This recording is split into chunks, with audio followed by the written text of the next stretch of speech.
हिंदी में यूपीएससी की तैयारी से संबंधित प्रोग्राम्स को देखने के लिए सब्सक्राइब करें स्टडी IQIAS हिंदी। हेलो दोस्तों, मैं मनोज कुमार आपका स्वागत करता हूं आपके अपने चैनल स्टडी IQIAS हिंदी पर। दोस्तों, आज मैं बात करने वाला हूं एक अलग विषय पर। है तो भारतीय कला एवं संस्कृति का ही, लेकिन एक ऐसा विषय जिसको सोचने के लिए आपको, हमको, सबको विचार करना होगा। एक ऐसी पहचान, एक ऐसी परंपरा, हमने कभी सोचा भी नहीं होगा कि इस विषय पर हम इस तरह से चर्चा करेंगे। या चलिए दोस्तों, मैं सीधे सीधा आपको लेकर के चलता हूं राजा रवि वर्मा के बारे में।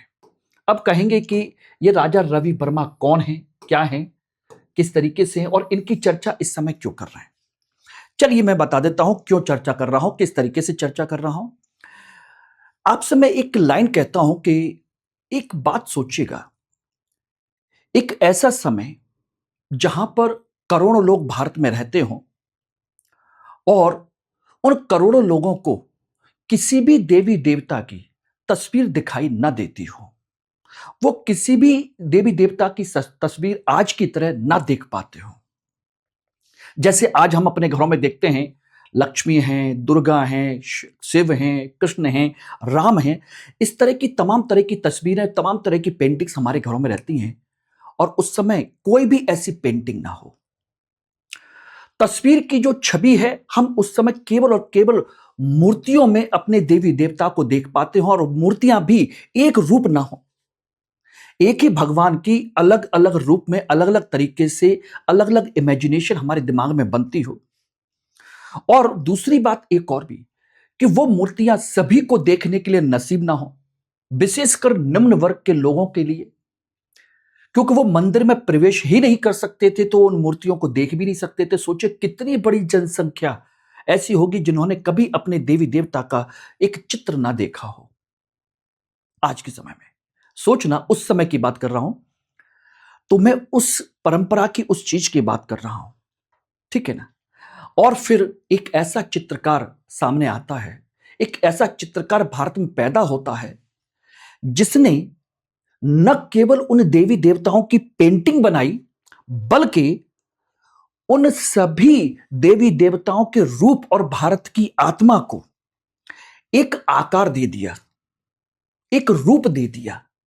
और रूप देने के बाद पूरे भारत में उसका प्रसारण कर दिया। न केवल भारत में, बल्कि पूरे विश्व में जहां जहां पर हिंदू समुदाय रहता है, उसको एक रूप देकर के सब जगह पर फैला दिया। यानी कि मैं बात कर रहा हूं, आज हमारे आपके सभी के घरों में, देश दुनिया में जो भी हमारे देवी देवताओं के ये चित्र हैं, उनको बनाने वाले एक चितेरे, एक चित्रकार राजा रवि वर्मा की, जिन्हें हम कहते हैं आधुनिक भारतीय चित्रकला का जनक। जो आमने सामने पेंटिंग्स देख रहे हैं, विभिन्न देवी देवताओं के चित्रों की हम लोग पेंटिंग देखते हैं, सारी चीजों को देख सकते हैं। एक तरीके से देखा जाए, जिसने मूर्तियों को पहली बार एक चित्र के रूप में, जो मंदिरों में मूर्तियां हुआ करती थी, पौराणिक यथार्थवाद हुआ करता था, उसको एक चित्र के रूप में बदल करके हम सबको वहां तक पहुंचा दिया। एक तरीके से मान के चलिए कि उसने हम सबको एक विजुअल आइडेंटिटी दी, एक भगवान की कल्पना दी, अलग अलग तरीके से। और जो विभिन्न प्रकार के जो रूप थे एक ही भगवान के, पूरे देश दुनिया में उन सबको यूनिफाइड किया, एक तरीके से विजुअल इमेजिनेशन को क्रिएट किया। आज आंखें बंद करके सोचिएगा, देखिएगा, भगवान कृष्ण एक बाल रूप में, तो आपके सामने वो एक बाल रूप दिखेगा जो आपने कहीं देखा होगा, और ये पूरे भारत, पूरी दुनिया में एक जैसा ही होगा। यस, मैं उसी की बात कर रहा हूं। यानी कि उन्होंने सही मायने में देखा जाए तो देवताओं का केवल चित्रण नहीं किया, बल्कि भारत की कलेक्टिव जो मेमोरी है, हमारी सबकी दिमाग में एक जो छवि थी देवी देवता की, उसको एक रूप दे दिया, एक परंपरा दे दी। तो आज मैं इसी बारे में पूरी चर्चा करूंगा कि आखिर वो सब उसने कैसे किया, वो कौन था, और इस समय वर्तमान में इसकी क्या चर्चा है, क्यों चर्चा है, किस तरीके से चर्चा है। इसीलिए मैं आज इस मुद्दे पर चर्चा कर रहा हूं, राजा रवि वर्मा की, जिन्होंने भारतीय देवी देवताओं को एक यथार्थवादी मानवीय रूप प्रस्तुत कर दिया। जैसे आपने कभी देखा हो शकुंतला, देवी लक्ष्मी, सरस्वती, उनकी दिव्यता और उनकी मानवीयता के रूप में उनको ढाल दिया। धार्मिक चित्र को सभी जगह पर सुलभ किया और आम जनता को देवी देवताओं के साथ भावनात्मक जुड़ाव उन्होंने स्थापित किया। भावनात्मक जुड़ाव, तो ये मैं इसकी बात कर रहा हूं। ठीक है, चलिए मैं इस पर पूरी विस्तृत चर्चा करता हूं, लेकिन उससे पहले मैं आप लोगों को बता देना चाहता हूं कि आप में से जो भी छात्र इतिहास वैकल्पिक विषय लेकर के चाहते हैं कि 300 प्लस नंबर आए, तो मनोज सर के साथ यानी कि मेरे साथ 300 प्लस नंबर के लिए यूपीएससी को अच्छी रैंक से हासिल करने के लिए मेरे साथ इस बैच से जुड़ सकते हैं, जो कि अभी आपका 20 तारीख तक एडमिशन के प्रोसेस चल रहा है। यानी कि इस बैच में अभी आप जुड़ सकते हैं। 2027-28 का बैच है और इसमें एम के लाइव कोड के माध्यम से 14,999 रुपए में इस बैच को ज्वाइन कर सकते हैं। तो जल्दी कीजिए, मेरे साथ मेरी गाइडेंस में रह करके तैयारी करने का मौका मिलेगा। अच्छे नंबर लाने की एश्योरेंस मैं आपको देता हूं। बहुत सरल तरीके से आपको पढ़ाने की मैं कोशिश करता हूं, उसको आप समझने की कोशिश कीजिएगा। और उसके अलावा 2027, 2028, 2029 के लिए भी स्टडी IQ IAS ने जीएस के निर्माण P2I बैच को अनाउंस किया है और ये सभी बैच 27 तारीख से स्टार्ट हो रहे हैं। अगर आप चाहते हैं मेरी गाइडेंस में, मनोज सर की गाइडेंस में रह करके तैयारी करना 2027, 2028, 2029 किसी भी साल के लिए, 2029 का है तो आप 2027, 2028 के लिए भी बैच अवेलेबल है और तीनों लैंग्वेज में है। और इसके लिए आप एम के लाइव कोड के माध्यम से इस बैच को ज्वाइन कर सकते हैं। इसमें सब कुछ आपके लिए अवेलेबल है। आपको कुछ नहीं करना है, आपको बुक्स परचेज नहीं करनी है, मैटर आपको कहीं परचेज नहीं करना, टेस्ट सीरीज आपको परचेज नहीं करनी है। सोचिए, आंसर राइटिंग के लिए सेशन कहीं अलग से नहीं करना है। ठीक है, ध्यान रखना, कुछ भी नहीं करना, सब कुछ इसमें इंक्लूड है। सारा मटेरियल आपको मिलेगा, गाइडेंस मिलेगी, मेंटरशिप मिलेगी, सब कुछ जो आपको चाहिए यूपीएससी के लिए चाहिए, वो सारी चीजों को कंपाइल करके कम से कम प्राइस में आप लोगों को दिया जा रहा है। 27 अप्रैल से ये बैच स्टार्ट हो रहा है। फटाफट ध्यान दीजिएगा, 2028 का है ये रहा बैच, उसको भी ज्वाइन कर सकते हैं। उनके प्राइस अलग अलग ईयर के हिसाब से अलग अलग हैं, तो उसको आप वेरी कर सकते हैं, देख सकते हैं और एम के लाइव कोड के माध्यम से उसको ज्वाइन कर सकते हैं। ठीक है ना। बाकी किसी तरह का कोई डाउट होता है तो आप मुझे यहां कांटेक्ट कर लीजिए, मेरी मेल आईडी, मेरा नंबर है। और साथ के साथ इसको जरूर देख लीजिएगा, ये रहा मेरा बैकग्राउंड। जिन लोगों को डाउट होता है आराम से बैकग्राउंड देखिए और मेरी गाइडेंस में रह करके तैयारी कीजिए और इस ग्रुप को जरूर ज्वाइन कर लीजिएगा, टेलीग्राम ग्रुप को, जिसमें आपको इसकी पीपीटी आपसे आराम से मिल जाएंगी, सभी इंपॉर्टेंट चीजें। तो अब हाल फिलहाल में चर्चा क्यों आई, इसकी मैं आपको चर्चा करता हूं।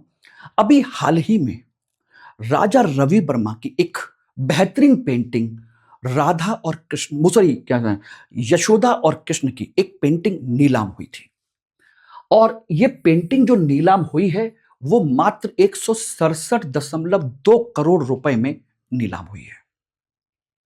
167.2 करोड़ रुपए में यशोदा और कृष्ण की पेंटिंग ये रही।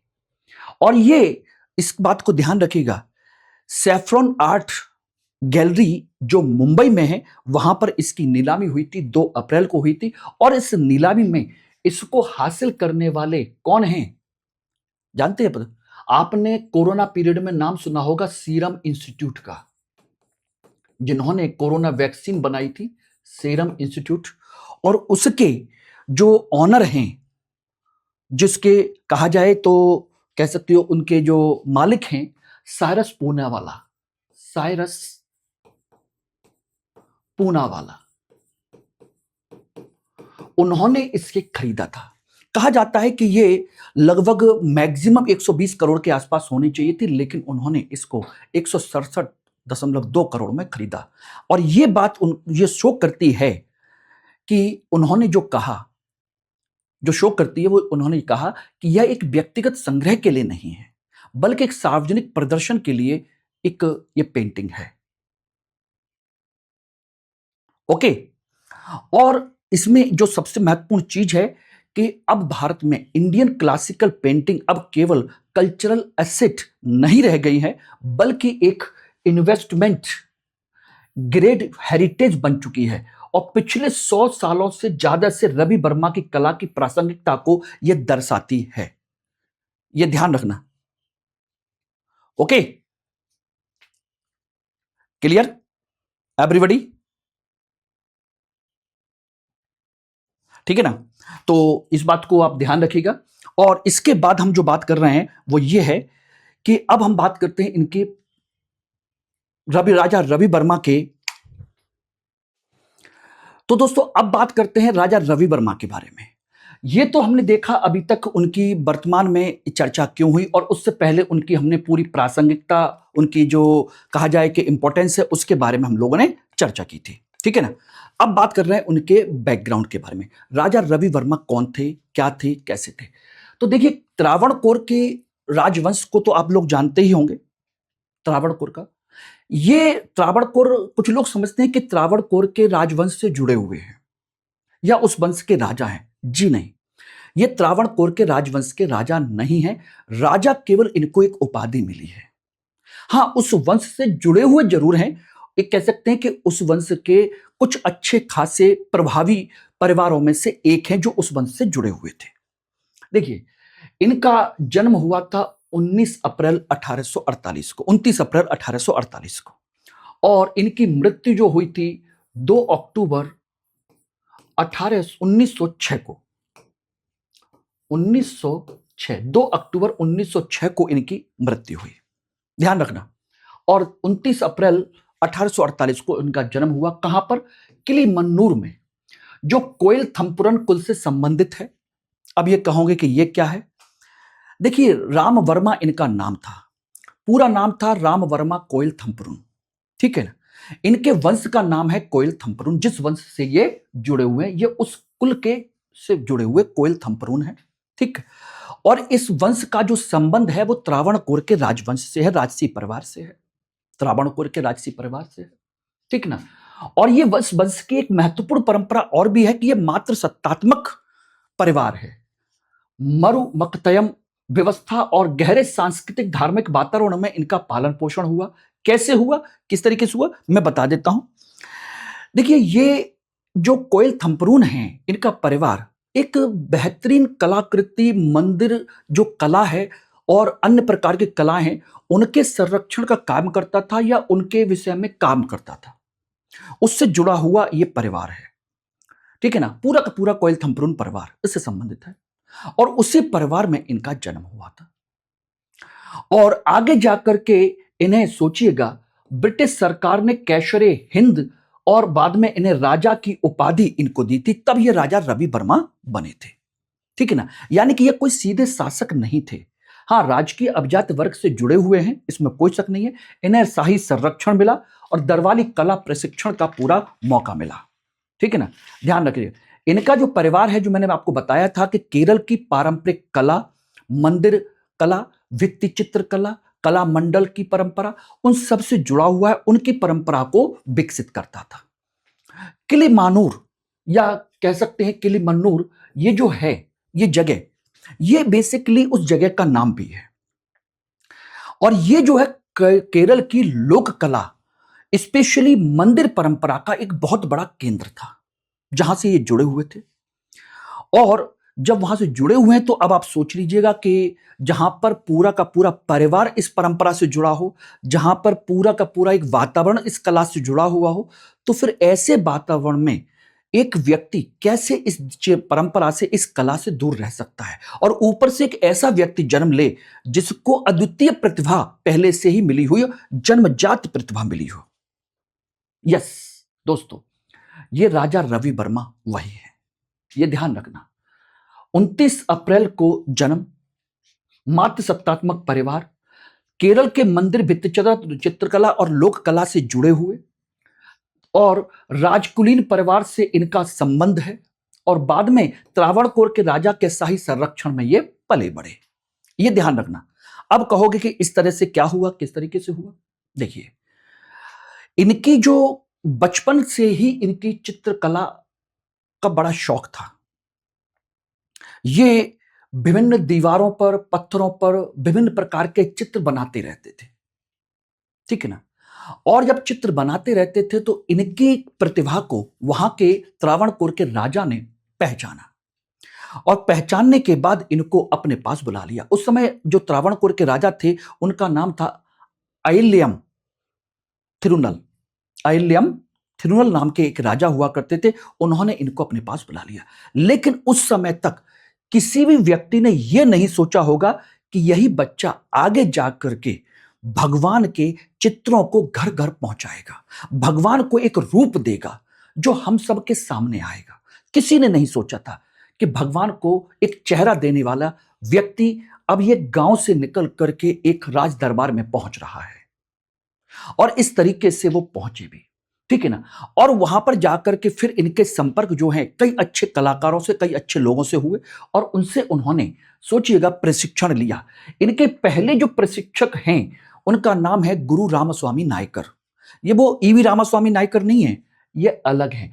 इन्होंने इनको पारंपरिक जल रंग की परंपरा को दिखाया, समझाया और उसका ट्रेनिंग भी दिया, और भारतीय शैली की उन्होंने इस तरीके से एक नींव रखी, पहली चीज। दूसरे थे एक डच जिनका नाम था थियोडोर जेंसन, जो कि ऑयल पेंटिंग के उस्ताद हुआ करते थे, और ऑयल पेंटिंग के साथ साथ यूरोपीय यथार्थवाद के बड़े अच्छे चित्रकार हुआ करते थे। ये उनके साथ रहे, लेकिन उनसे प्रशिक्षण नहीं लिया। ये बात ध्यान रखिएगा, उन्होंने उनसे कोई प्रशिक्षण नहीं लिया, उनके ऑब्जर्वेशन में केवल रहे, और इन्होंने जो राजा रवि वर्मा है उन्होंने दूर से देख करके ही उनकी सारी चीजों को सीख लिया। इतनी गहरी प्रतिभा थी इनके अंदर, दूर से रह करके ही सब कुछ सीख लिया, और उसके भी सोचिए एक उस्ताद बन गए। इसके बाद उन्होंने उसी कला में, डच कला में मास्टरी हासिल कर ली। पर्सपेक्टिव, लाइट एंड शैडो जैसी गहराई और यथार्थवाद को उन्होंने अपना लिया, जो कि वेस्टर्न इन्फ्लुएंस है, पश्चिमी प्रभाव है। ये लाइट एंड शैडो, चेहरे पर विभिन्न प्रकार की चीजों पर लाइट का, शैडो का, पास का, दूर का क्या किस तरीके का प्रभाव पड़ता है, वो इन्होंने अपना लिया और यथार्थवाद को अपना लिया। जबकि भारतीय परंपरा में यथार्थवाद कम और आदर्शवाद ज्यादा चलता था, ठीक है ना। और उनके बाद में एक गुरु और भी आए थे, अलुवा रामास्वामी नायकर, एक और थे। इन्होंने पोर्ट्रेट पेंटिंग की इनको टेक्निक सिखाई, पोर्ट्रेट पेंटिंग यानी कि छवि चित्र के लेकर के, और छवि चित्र के भी ये बहुत बड़े उस्ताद बन गए। और इस मामले में आपको बता दें कि इन्होंने छवि चित्र में कई सारे ब्रिटिश अधिकारियों के चित्र बनाए, ब्रिटिश अधिकारियों के चित्र बनाए, जिसकी वजह से इनको सोचिएगा 1904 में कैसरे हिंद दिया गया, कैसरे हिंद दिया गया, और साथ के साथ इन्हें राजा की उपाधि भी, राजा की उपाधि भी इनको दी गई थी। कुछ लोग इनकी इस बात को लेकर के आलोचना भी करते हैं, ये ध्यान रखना, इस बात को लेकर के आलोचना भी करते हैं कि ये तो भाई ब्रिटिश सर्स के साथ जुड़े हुए थे, ब्रिटिश कोलैबोरेशन को बढ़ावा दे रहे थे, ये भारतीय कहां थे, भारतीय परंपरा को बढ़ावा देने वाले कहां थे। अब जो इसके बाद जो चीज है वो बहुत ध्यान से सुनने की आवश्यकता है, बहुत ध्यान से, और वो परंपरा है कि भारत में इनसे पहले प्राचीन और मध्यकाल में चित्रकला मौजूद थी, इसमें कोई शक नहीं है। मोराल पेंटिंग जिसे हम भित्ति चित्रकला कहते हैं, अजंता एलोरा की गुफाओं के अंदर बेहतरीन कलाकृतियां आपने चित्रों की देखी होंगी, ये आप देख रहे हैं, बोधिसत्व की, अप्सरा की, बुद्ध की, ठीक है ना।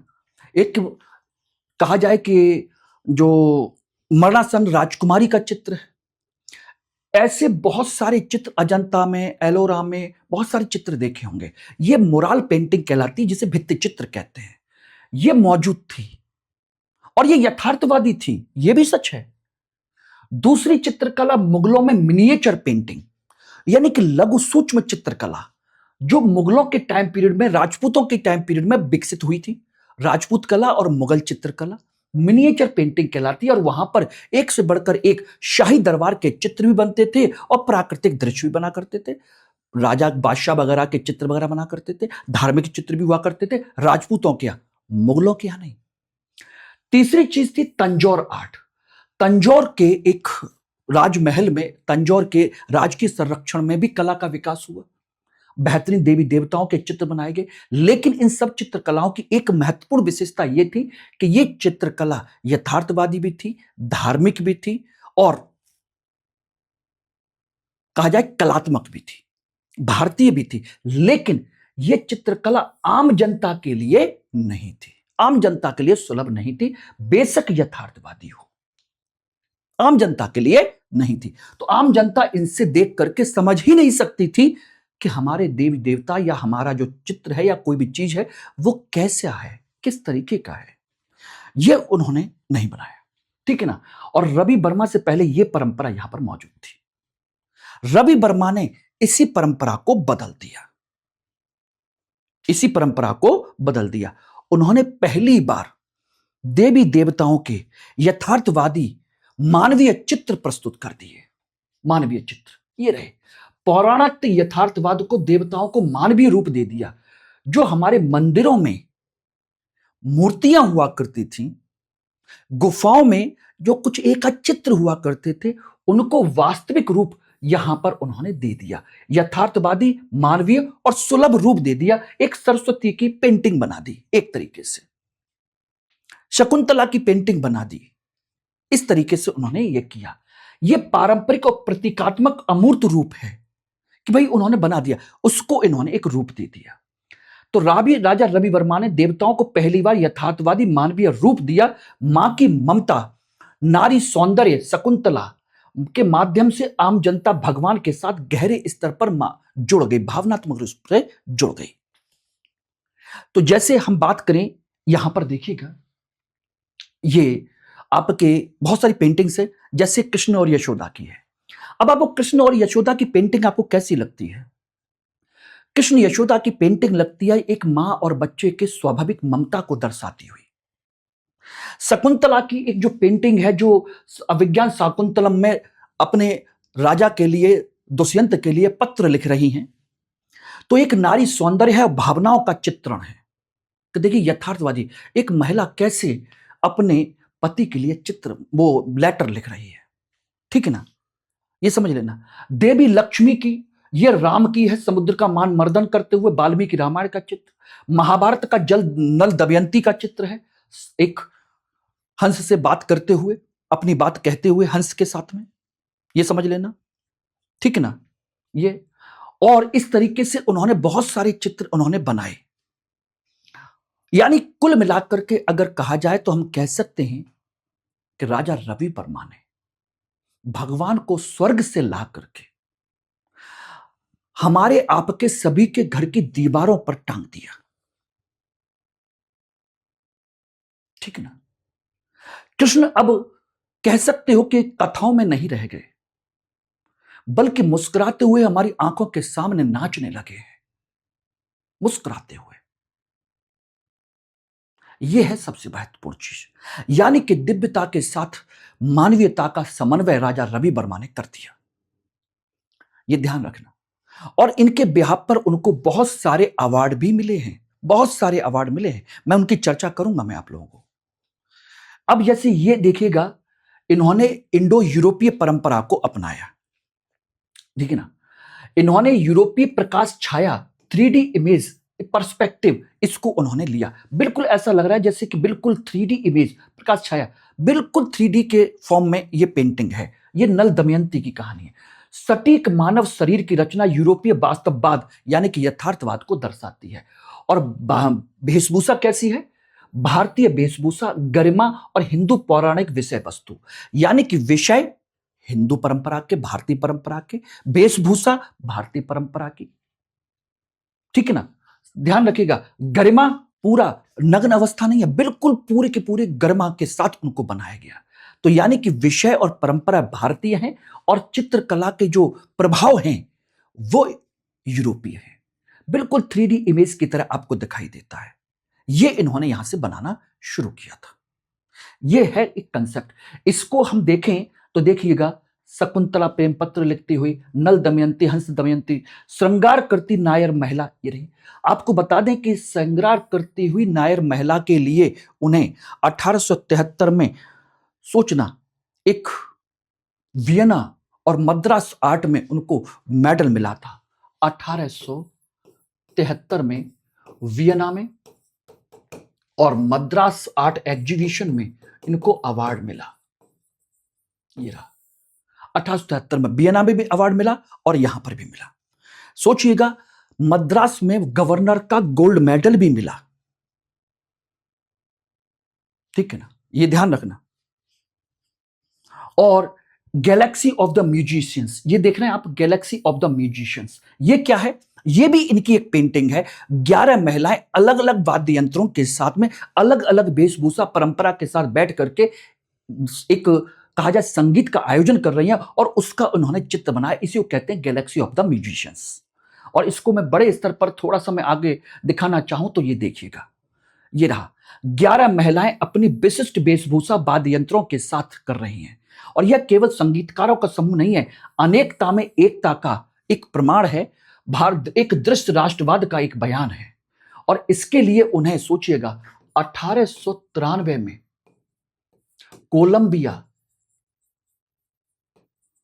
कोलंबिया में इसके लिए एक अवार्ड मिला था। एक नहीं बल्कि 2 अवार्ड मिले थे, Colombia world Colombia order award.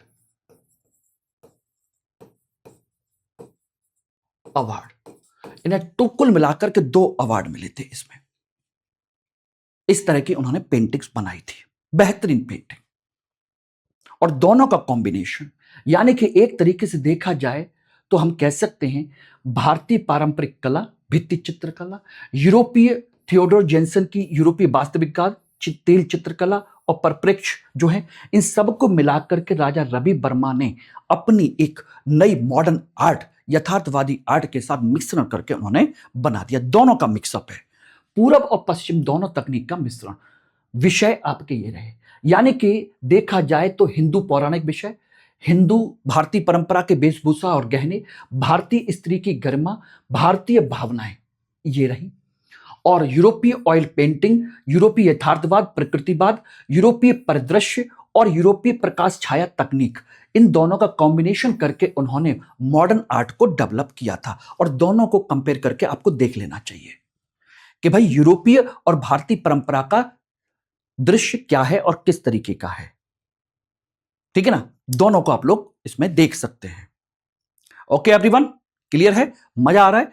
लेकिन अभी भी कह रहे होगे कि सिर्फ वो बात तो आई नहीं कि इन्होंने इस तरह की पेंटिंग्स को घर घर तक कैसे और किस तरीके से पहुंचाया।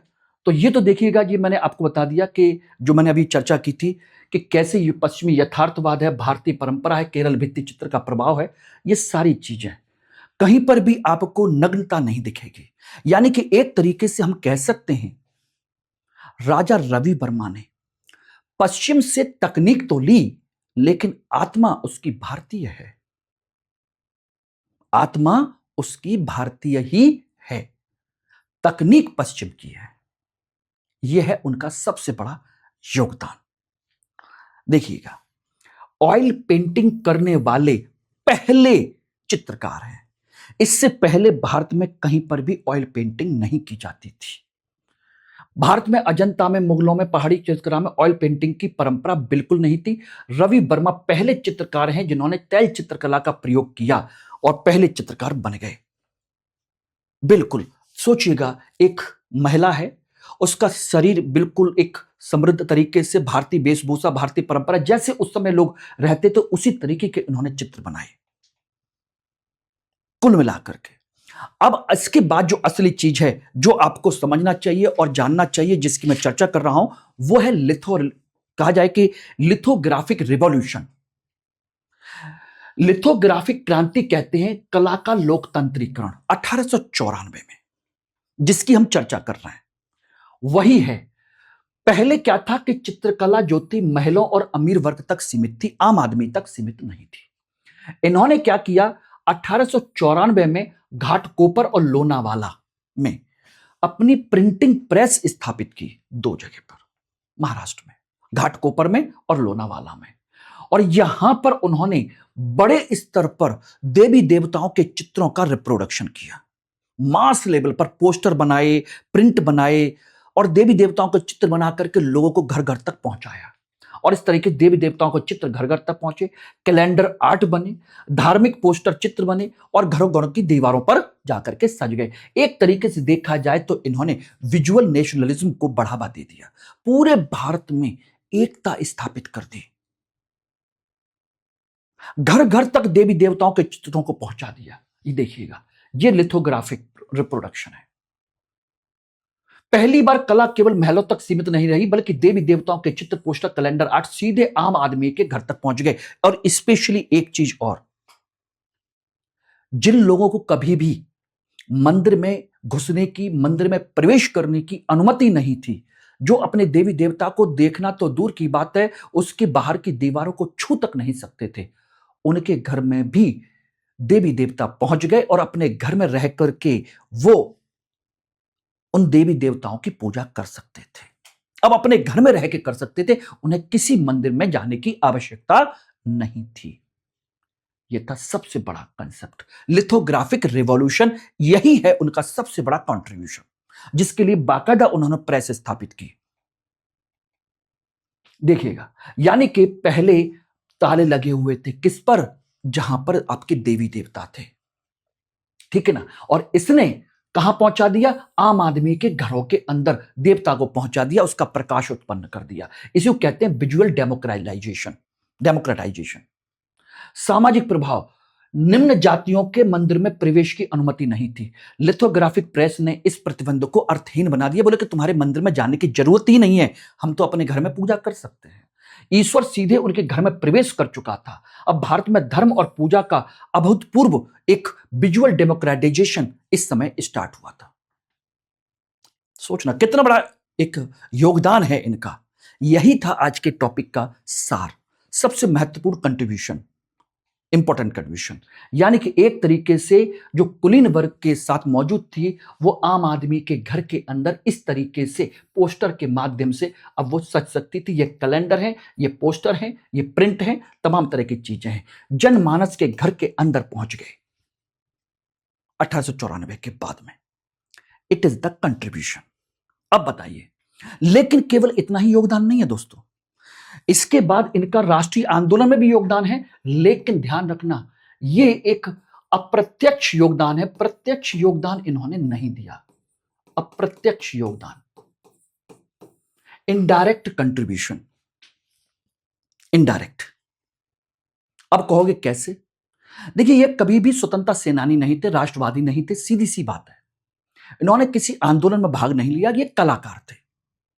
लेकिन इनके योगदान में सबसे महत्वपूर्ण चीज, सभी देवी देवताओं के चित्र को बना करके घर घर तक पहुंचा दिया, भारतीयों की एक एकता स्थापित कर दी, चाहे उत्तर के हो, चाहे दक्षिण के हो, चाहे पूरब के हो, पश्चिम को, सभी देवताओं का एक रूप, एक देवता का एक रूप, और पूरे भारत में एक रूपता स्थापित कर दी। यानी कि एक ही कृष्ण अब हर घर में मौजूद मिलेंगे जहां जहां पर कृष्ण की पूजा की जाती है। यानी कि यूनिटी इन्होंने स्थापित कर दी, ठीक है ना। दूसरा, इनके जो चित्र हैं, बाल गंगाधर तिलक ने गणेश उत्सव अपने आंदोलन के समय में, जब उन्होंने, सोचिएगा, गणेश उत्सव मनाया था, स्वदेशी आंदोलन चलाया था 1905 के बाद, उस समय सोचिएगा गणेश उत्सव के आयोजन के समय में इनके ही चित्रों का सबसे ज्यादा वितरण हुआ। हिंदू एकता को इससे बल मिला। तीसरा, स्वदेशी औपनिवेशिक हीन भावना के खिलाफ भारतीय गौरव की स्थापना हुई। हमारे अपने विषय, हमारी अपनी चीज, हमारी अपनी परंपरा, ठीक है ना। और सबसे बड़ी चीज, इन्होंने भारतीय विषयों को चित्र बना करके दुनिया भर में दिखाया, और दिखाने के बाद उन सभी लोगों में भारत के प्रति एक सांस्कृतिक राष्ट्रवाद को बढ़ावा दिया। दृश्य राष्ट्रवाद, सांस्कृतिक राष्ट्रवाद, इसको बढ़ावा देने वाले यही व्यक्ति हैं। ऐसा नहीं कह सकते कि उन्होंने कोई कंट्रीब्यूशन ना दिया हो। यह विजुअल नेशनलिज्म, कल्चरल नेशनलिज्म को प्रमोट करने वाले यही हैं, क्योंकि ये राजनीतिक नेता नहीं थे, लेकिन सांस्कृतिक चेतना को जगाने वाले महान व्यक्ति जरूर थे, इसमें कोई शक नहीं है। ये देखिएगा, तिलक है और गणेश उत्सव का एक आयोजन का चित्र है, ये उन्होंने किया था, पूरा का पूरा कंट्रीब्यूशन। और इस तरीके से राष्ट्रवाद में भी इन्होंने अपनी भूमिका निभाई थी। दृश्य राष्ट्रवाद, जिसे दुनिया भर में, सोचिएगा, दुनिया भर में, पूरे भारत में और विदेशों में भी उन्होंने एक ही चित्र को पहुंचा दिया। इस दृश्य की कल्पना को साझा कर दिया सभी तक, कुल मिलाकर के।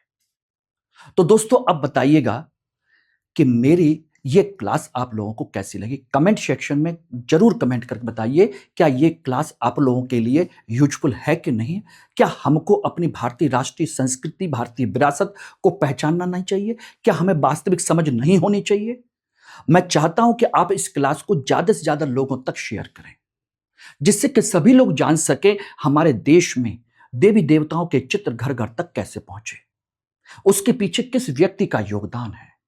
यह हम सबको जानना चाहिए। रियली में मैं आप लोगों से बस इतना ही योगदान चाहता हूं। धन्यवाद। बाकी किसी तरह की कोई समस्या हो तो आपके पास मेरा कॉन्टैक्ट डिटेल मैंने सब दे ही दिया है। और आज की डेट में आप समझते ही होंगे कि फिल्मों के जो भव्य सेट बनाए जाते हैं, उनका कंसेप्ट कहां से आया, और आज आपके घर में जो मंदिर का जो कंसेप्ट बनाया जाता है, वो कंसेप्ट कहां से आया। वो सब इन्हीं की देन है। अब आप समझ लेना। ओके, चलिए, thank you very much. Hindi में यूपीएससी की तैयारी से संबंधित प्रोग्राम्स को देखने के लिए सब्सक्राइब करें स्टडी IQ IAS हिंदी।